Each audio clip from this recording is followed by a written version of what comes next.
Hey everyone, welcome back to this episode of Screen Time. I'm your host Matt, and on today's video, we'll be reviewing Smile 2. Now, a bit of backstory. Smile 1 released in 2022, and it had a budget of around 17 million and garnered over $217 million at the box office worldwide. It followed a person witnessed a traumatic experience, someone dying, and then a demon latches onto them, and then they eventually die and pass it on to the next person. At the time, it was very new and something different, and it was quite a good film.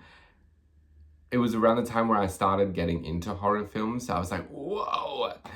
Nowadays, I think if I rewatched it, it would still be like amazing, but probably wouldn't have the same impact as it did back then.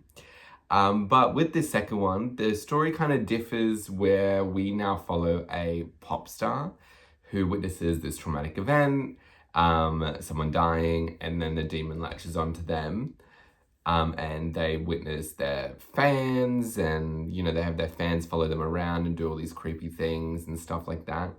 So that's kind of where it differs, but it does kind of end the same way, just on a much grander scale.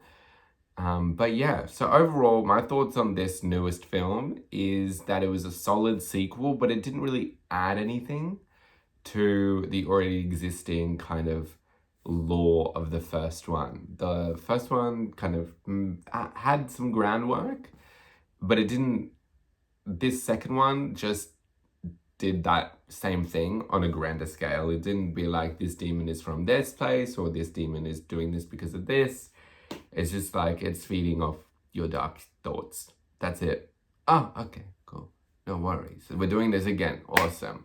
But now it's bigger and better and all those traits. So Naomi Scott is our main leading lady in this one, and she does a solid job with the acting. Her acting in some scenes is a bit camp, it's a bit over the top.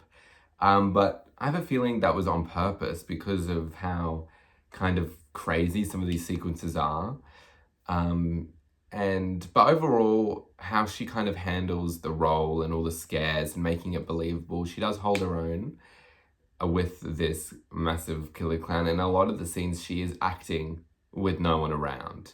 She's acting by herself, or acting in an empty room, or with someone who looks like the same person, like herself, or just a figure in the corner. And she does a really good job at making it seem believable that there is someone else in the room. So in that kind of sense, she does a good job, but maybe her reactions, in my opinion, are a bit over the top. And why wouldn't you just run away?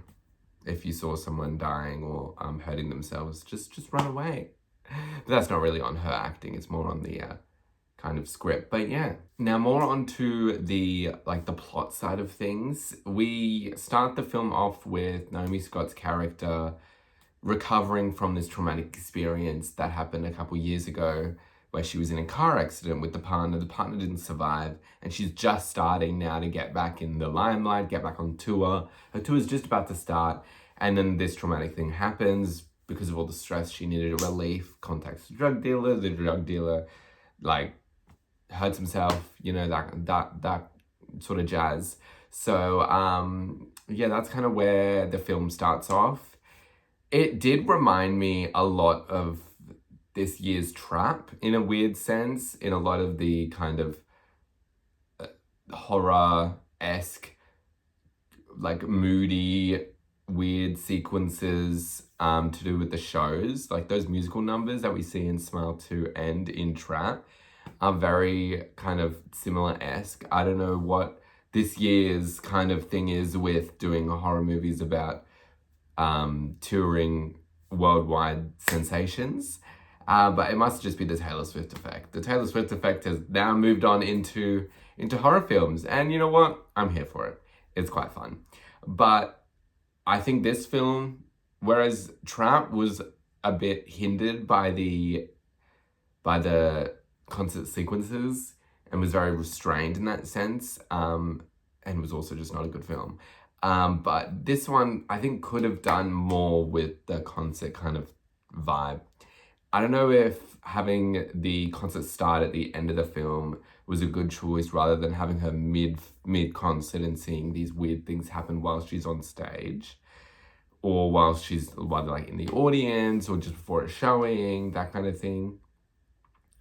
I don't know which one would have been more effective, but from what I was given, I feel like maybe they could have done a little bit more with the concert experience being the more horror kind of area.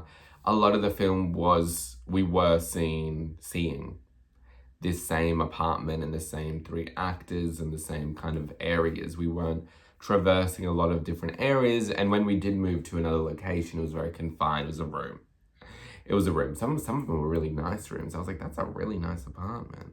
It's a really nice building. There's a lot of good drone shots. The drones were well used in this one. Turning upside down, and then we saw tops of roofs and these like cathedral buildings. So that was really fun. I love the drones. But yeah, we didn't see a lot of different things. It still felt confined, even though the story was much larger. Like, it had more effect on a lot more people, but it still felt very confined, which was a weird choice. But yeah. Now with the ending was set it was like the pinnacle, or the whole movie was leading up to the tour starting. And so the end of the film was the first show. It was very disappointing to see that the major kills of the movie were all just in her head. And then we see her go on stage, like snap back to reality, and she's just on stage about to perform. In that sense, it was just like, oh, okay, so nothing that we've been leading up to for the last like 20 minutes has really meant anything. So that was a really weird choice. I kind of would prefer to have at least one or two deaths mean something, so I'm not just there going, oh, no one's death means anything. I don't feel anything. I want to feel something for these characters, you know? And then there's just a few logistical things with having this major pop star have a seizure on stage, pretty much, get back up and chuck something in her eye. So yeah, it was just, what was the point? And also, the person controlling the lights would have flicked off the lights when she started having the seizure. But yeah, it was alright. Alright, so those are my thoughts on Smile 2. Let me know yours down below, comment down below, do all those good things, like and subscribe. But I will see you guys next time. Bye guys!